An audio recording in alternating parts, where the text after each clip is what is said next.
चिंतन होगा, भोग क्रिया होगी, तब तक भगवदानंद नहीं मिलेगा। लिख लो इस बात को। क्या? जब तक जगत का चिंतन होगा, भोगों का चिंतन होगा, भोगों की क्रिया होगी, तो भजन करने पर भी भगवदानंद का स्फुरण नहीं होगा। तो क्या भजन व्यर्थ चला जाएगा? नहीं, उसका फल मिलेगा। पर भगवदानंद स्फुरित हो गया तो तुम तो जीवन मुक्त हो गए। इसलिए अपनी वृत्ति को विषय भोगों के चिंतन से बचाओ, अपने शरीर को विषय भोग क्रिया से बचाओ। शरीर से सेवा करो, वृत्तियों से चिंतन करो, खूब सत्संग करो, भगवान की लीलाओं का गान करो, श्रवण करो, साधुओं के दर्शन करो, उनके वचन सुनो और एकांत में रहकर गुरु आदेश से उपासना करो, तब तुम्हें आनंद प्राप्त होगा।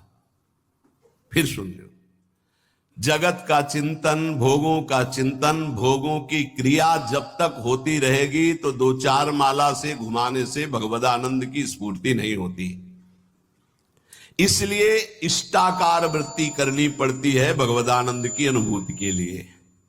तो तुम नाम जप करो, सत्संग करो, भगवत लीलाओं का गुणानुवाद करो, श्रवण करो, साधु महात्माओं का दर्शन, उनके वचन, एकांत में गुरुदेव प्रदत्त उपासना करो, तो तुम्हारी चित्तवृत्ति में भगवदानंद स्फुरित हो जाएगा। ये साधन बताए।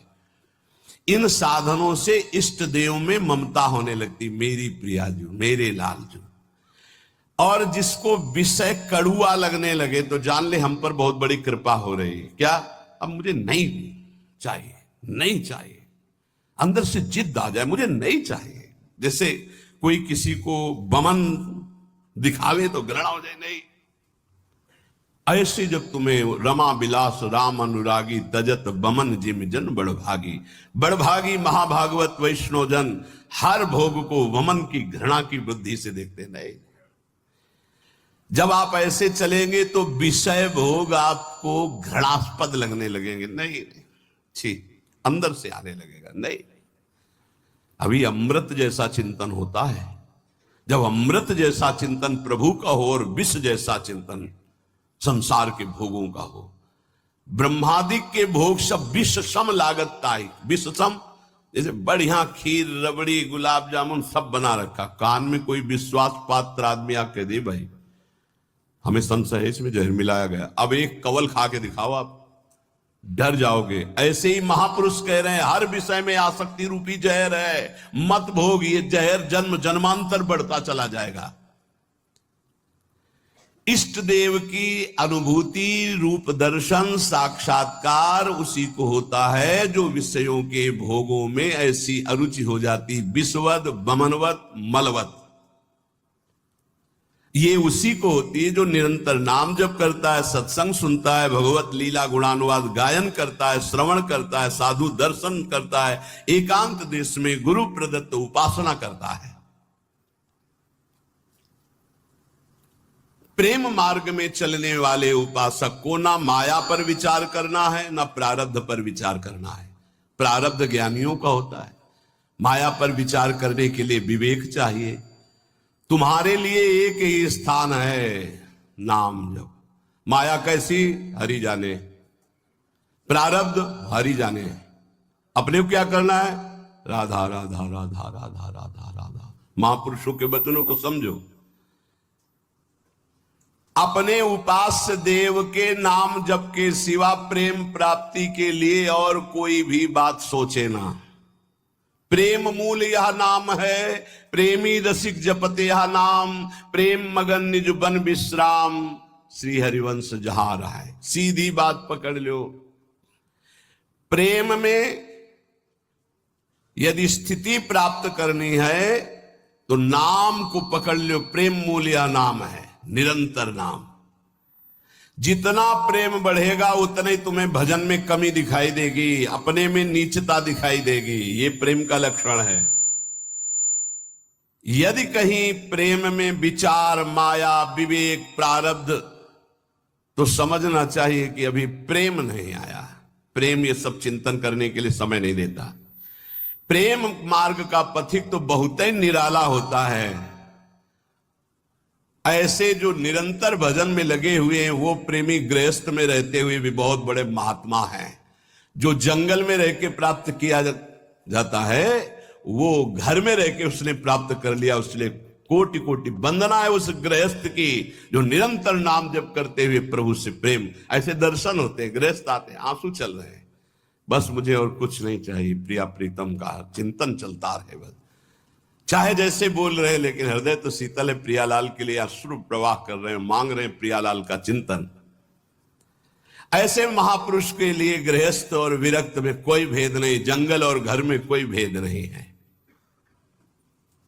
प्रेम दो प्रकार का होता है, सक्रिय और अक्रिय। सक्रिय प्रेम वासना को लेकर के होता है, निमित्त। देखो प्रभु आपके सिवा हमारा कोई है नहीं, हमारी ये बात बना दो, हमारा संकट निवृत्ति। यद्यपि वास्तविक को केवल प्रभु को ही अपना मानता है, ये पक्की बात है, लेकिन वो प्रभु से चाहता है, इसलिए उसे प्रेमी तो कहा जाएगा।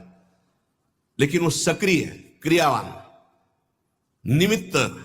वो निमित्त रहित विशुद्ध सहज प्रेम नहीं है, सहज प्रेम नहीं है, ये सक्रिय है। ऐसे प्रेमियों की कोई खास गणना नहीं होती, मतलब इनका कोई खास महत्व नहीं माना गया प्रेमी जनों के बीच में। क्यों? क्योंकि जिस दिन इनकी वासना की पूर्ति हो जाएगी उस दिन से इनका लगाव कम हो जाएगा। निष्क्रिय प्रेमी होते, निष्काम, कोई निमित्त नहीं, ये भगवान को अधीन कर लेते हैं अपने, इनके संग डोलते हैं भगवान। जैसे कोई अत्यंत रूपवती है पर वो अन्य किसी से प्रेम करती है, तो क्या पति उसे अपने हृदय का प्रेम संपूर्ण दे पाएगा? नहीं दे पाएगा। कोई रूपवती नहीं है, गुणवती नहीं है, लेकिन अपने पति के अनन्य है, तो वास्तविक प्रीति को जानने वाला पति उसके हाथ बिक जाएगा। ऐसे हमारे श्री हरि है। यदि आप कहीं अन्य भाव रखते हैं कि मेरा ये काम बन जाए, मेरा ये काम बन जाए, मेरा ये काम बन जाए, हरि को ही बचते हैं माना, तो हरि आपकी वो इच्छा की पूर्ति करेंगे पक्का। जो इच्छा करे हो मन माही, हरि प्रसाद कछ दुर्लभ नहीं, पर वो आपके अधीन होंगे नहीं, आप सौदा कर लिए हो। लेकिन जो कुछ नहीं चाहते हैं वो उस पतिव्रता पत्नी की तरह है जो केवल पति से प्यार करती, फिर पति को अधीन होना पड़ेगा उसके प्यार में। ऐसा वो पातिव्रत धर्म से युक्त अनन्य रसिक उपासक होता है जो अपने इष्ट को अधीन कर। ये जीवन का लाभ यही, क्या मांगोगे? संसार ये तो अपने आप पीछे पड़ा रहेगा। बात ये बाधा रूप में मिल जाएगा जिसे तुम मांगना चाहते हो। चलो तो आगे प्रेम मार्ग में। यदि आप प्रभु से कुछ नहीं मांगोगे तो सबके अधिकारी बन जाओगे। आप कुछ मांग लिया तो कुछ हाथ लगेगा, सब कुछ नहीं, और कुछ नहीं मांगा तो सबके अधिकारी बन जाओगे आपको, और अधिकारी के बन जाओगे, कुछ चाह ही नहीं रह जाएगी। सच्ची बात ना। नाम जप का ऐसा प्रभाव कि बाल भक्त ओम प्रकाश जी के जीवन चरित्र में पढ़ा गया। दिन प्रतिदिन रति खत्म होती जा रही संसार की। गजब की बात है कि 74 दिन तक कोई खान पान नहीं, सशरीर भगवान का आलिंगन प्राप्त किया। सशरीर, ऐसा नहीं कि कोई चिदानंद दे से, उसी शरीर से आलिंगन प्राप्त किया और फिर सखा भाव से मुक्त हो गए। आज भी उनकी समाधि बनी हुई चामुंडा के सामने। ऐसे नाम जब स्कूल से शुरू किया नाम जप, और ऐसी उच्च कोटि की कम अवस्था में स्थिति प्राप्त कर ली। नाम जप में बड़ी अपार सामर्थ्य है। पर हमें लगता है कि प्रभु से यदि ना मांगा जाए तो बहुत ज्यादा लाभ मिल जाएगा। हम लोग बहुत कमजोर हृदय के मांग कर बैठते। कई बार ऐसी परिस्थितियां आती हैं कि साधक को विश्वास नहीं रहता, विश्वासियों नहीं रहता, जिससे बड़ी भयावह परिस्थिति आने वाली है, और उसको लगता है पता नहीं भगवान जानते कि नहीं जानते, सुना कि नहीं सुना। हे भगवान आप ये काम बना दो, बस आप इस विकट परिस्थिति से निकाल दो नाथ, बस जीवन भर भजन करेंगे आपका, प्रभु प्रभु आप बचा लो बचा लो। और जब बच गया तो आप देख लेना वो जो आपकी प्रीति थी प्रभु से कम हो गई, आपका जो अपनापन था वो कम हो गया। ऐसे आप अगर 100-200 बार ऐसे मांगते चले जाएंगे तो आपका भजन ही क्षीण हो जाएगा, आपका भाव नहीं बन पाएगा प्रभु के प्रति। ऐसी स्थिति आ जाएगी। सच्ची कहते हैं, यदि तुम्हें वास्तविक बात समझ में आ जाए मेरी, पूज्य बाबा कह रहे, आनंद ही आनंद तुम्हारे जीवन में रहेगा यदि तुम प्रभु से कुछ ना मांगो तो। जा ही न चाहिए कबहू कुछ, नहीं चाहिए, नहीं चाहिए। वो स्वामी को अधीन कर लेता है। ये बात आप अच्छे से समझ, अगर आपने कुछ स्वीकार कर लिया तो वो फिर बिकेंगे नहीं। वो आप ना ना ना तो वो बिक जाते हैं। ऐसे उदार स्वामी, ये अंदर की बात है, पकड़ लो अगर पकड़ पा रहे हो। तुम मांगोगे तो कोई नाशवान, और जब आप मांगोगे नहीं ना, वो देख रहे हो तुम जो हाय हाय कर रहे हो कि विपत्ति हटा दो, उससे ज्यादा उनको परेशानी है। आपको विपत्ति में वो नहीं देख सकते। बड़ा सर्वाश्चर्य, मैं मतलब कैसे तुम्हें बताए, आश्चर्य में। कल की बात, एक सखी जिसको भारी कैंसर, यहां से ऐसे मवाद बह रहा कि वो बैठे तो पूरा वातावरण दूषित हो जाए, कोई पास न बैठे, ऐसे कैंसर का स्वरूप। आए और शिष्य आए, उन्होंने कहा कि अब तो मैं मरने आई हूं, बस 2 महीने में डॉक्टर ने कहा मर जाओगे। और कल उनकी रिपोर्ट आई, बताई गई कि कैंसर ही नहीं है। जब उनको सब 1.5 साल से 2 महीने मरना था, 1.5 साल तो हो ही गए।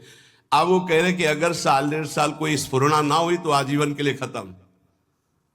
क्या लीला प्रभु की, केवल आश्रय, भगवत आश्रय। और वो ये नहीं चाहती है कि हमारा कैंसर ठीक, वो यही चाहती थी कि बस इस रज में प्राण निकले, मैं श्री जी की सेवा में जाऊं। तो श्री जी कहती है, और सुनो हमारा यश, अभी और नाम जप कर लो और फिर आओ हमारे पास। एक बड़ा आश्चर्य देखने को मिलता है कि ये चीजें विश्वास के लिए कह रहा हूं, ये चीजें मतलब जहां कोई गुंजाइश नहीं है, ऐसी स्थिति है कि जब पहले बार डॉक्टर देखता है तो कहता है बस जितने दिन हैं उतने दिन हैं। जहां दिनों की बात थी वहां 1.5 साल तो अब हो गए, और सब हट गया और स्वस्थ है, कोई दवा नहीं, आनंद पूर्वक ऐसे नॉर्मल दिनचर्या चल। ये क्या है? उन्होंने मांगा नहीं था कि मेरा कैंसर जाए, उन्होंने चाहा नहीं था कि मैं ना मरूं, वो बस यही चाहते थे कि जल्दी मरूं, श्री जी के पास जाऊं। श्री जी के सिवा उनका कोई भरोसा नहीं। उसका चमत्कार देखा। अरे यार, वो सब देख रही है, वो सब जान रही, काहे को मांगोगे, काहे को अपने प्रेम में कलंक लगाओगे? आगे से आगे वो देख रही। नारायण दो बात सो और अधिक नहीं बात, रसिकन को सत्संग नित, युगल ध्यान दिन रात। सचमुच सचमुच बाबा लिख रहे हैं, नारायण स्वामी कह रहे हैं कि भगवत प्राप्ति के लिए इन 2 बातों से बढ़कर और कोई बड़ी बात नहीं। रोज सत्संग सुनने को मिले और युगल सरकार का नाम जप करते हुए ध्यान करने को मिले। राधा वल्लभ लाल को हृदय ध्यान मुख नाम, भगवत प्राप्ति हो गई। 2 ही बात, रोज सत्संग सुनने को। रसिकन को सत्संग नित, युगल ध्यान दिन रात।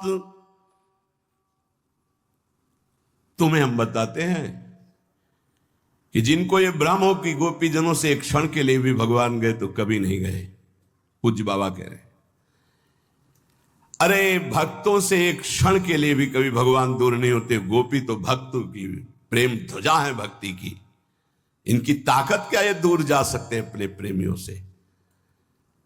आप ये समझ लो कि आज भी जो भक्त भगवान के सिवा किसी से अपना परिचय नहीं रखते, भगवान उनसे एक क्षण भी दूर नहीं। और फिर वृंदावन तो इनका घर है, वृंदावनम परित्यज्य पाद में कम न गच्छति, तो कैसे कहा जा सकते हैं? भक्त के अधीन भगवान है। ये वैसी भक्त की बात है जो कभी भगवान से कोई मांग नहीं करता है, उन भक्त की बात है। आप देखना चाहते हो कि वृंदावन में भगवान साक्षात यहां विराजमान है। अपना संबंध किसी से मत रखो, न देह से और न देह भोगों से, न देह संबंधियों से। अगर मिल न जाए तो कहना। उन गुरुजी का नाम रघुवंशी, शायद रघुवंशी या कुछ ऐसा ही नाम, ये जो धर्म सम्राट करपात्री जी का विद्यालय, संस्कृत विद्यालय है, जो बड़े बड़े महापुरुष जन उनसे पढ़े हैं, उनका ऐसा ही नाम। वो पहली बार जब काशी से वृंदावन आए, बड़े ही महाभागवत, नाम जापक, धर्म मर्यादा के अनुसार गुरु रघुवंशी, जो क्या है सब स्मरण हमें नहीं है। वो जब आए वृंदावन, तो उस समय और वृंदावन का स्वरूप लता पता सब, तो सीधे पहुंचे जुगल घाट।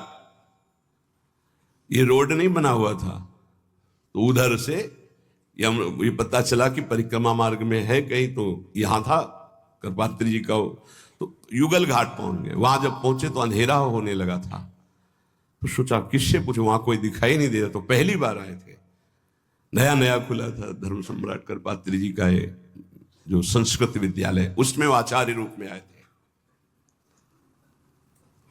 देखा एक पीतांबर पीत वस्त्र धारण किए हुए हाथ में, जैसे गुरुकुल में पढ़ता हुआ विद्यार्थी। कहा गुरु जी दंडवत। दंड हमें लगे कि गुरु जी तुमको जानना चाहते हो। बोले आप मैं विद्यार्थी हूं, सेवा कुंज में रहता हूं। उनको क्या पता क्या सेवा कुंज। अच्छा, वहां कोई गुरुकुल होगा?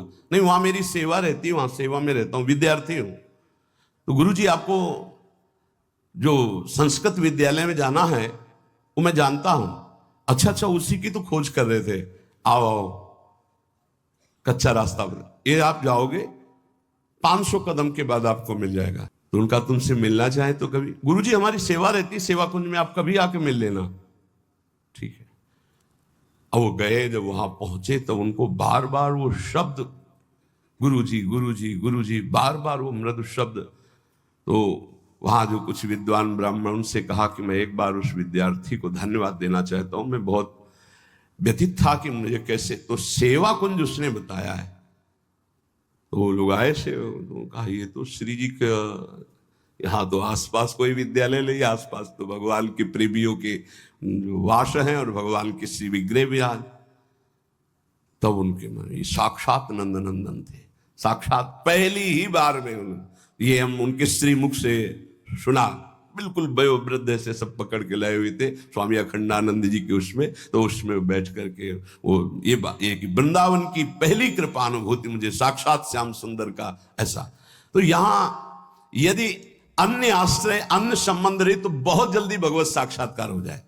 श्री नथियाबाई जी कोई संबंध नहीं, किसी से नहीं, या आए सेवा कुंज के पीछे उनका छोटा सा अब निर्माण हो गया।